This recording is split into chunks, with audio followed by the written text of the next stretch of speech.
New this morning on your Fast Track to 7, a man from the Northern Valley is in a Fargo hospital with serious injuries after rolling his van. The Minnesota State Patrol says 36-year-old Kyle Larson of Thief River Falls went off Highway 59 near Erskine yesterday and rolled several times. Troopers say he was not wearing a seatbelt and is fighting life-threatening injuries after being blown to Sanford in Fargo.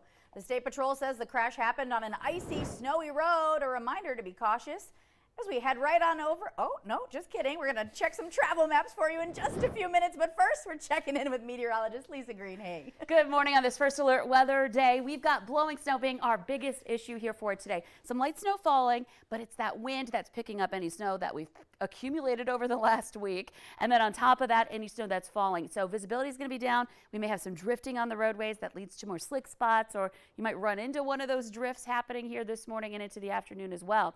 A look at your radar right now. We have some areas of light snow, some in Fargo and in Grand Forks as we speak. That's getting blown around by winds that have already been picking up. A look at our current temperatures as well. You can see that we are looking at numbers into the teens to some 20s, but wind chills are low in Devil's Lake. It feels like we're at 1 degree right now. Fargo, a wind chill of 9 and a wind chill of 8 in Thief River Falls currently. So wind chills are going to be tough, but it's the wind that will be the toughest factor itself because of that low visibility it causes. Not so bad in the northeast. One thing I want to point out, though, it's not detected on the radar very well. It's pretty far away from the radar site, but downwind from Lake of the Woods, more heavy snow possible for today. You could get several inches there, whereas the rest of the valley is in that 1-inch range or so.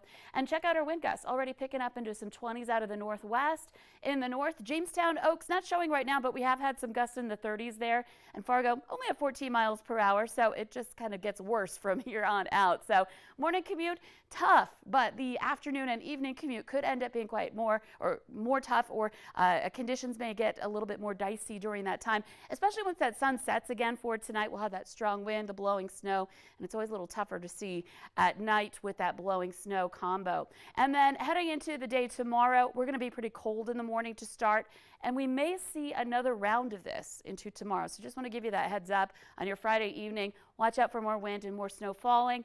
This weekend, cold to follow, but we recover. We head back into some 20s to even some 30s by the time we get toward Thanksgiving. So improvement just in time for the holiday week. The next few days could be kind of tough here, and it might be kind of sneaky too. Just want to give you that heads up because it might look okay in town, but then once you head out of town, you run into those bouts of blowing snow. So just keep that in mind with your travel plans here today and through tonight. Okay, cold, blowing snow, and high winds. Thank you for that update, Lisa. Now let's head right on over to Jordan for a real-time look at our travel this morning. Yeah, we have a lot to go over this morning. As Lisa was saying, first alert weather day travel could be a little bit tricky out there. Taking a look at our interstate cutting through North Dakota, I-94, we are talking about either fully ice covered in parts, like around Valley City, we're seeing fully ice covered there, to partially ice covered. That extends the rest of the state. So west of Valley City all the way to the Montana border, and then east of Valley City heading to the metro. In our metro here, the interchange of the two interstates is also icy. Just north and south of that, we're talking about snow-covered interstate there for 29. Then as we take I-29 heading up north to the Northern Valley through Grand Forks, ice covered there as well, so be careful. Then as we get around the Devil's Lake Basin area this morning, we're talking about partially snow-covered. That goes up to the Canadian border.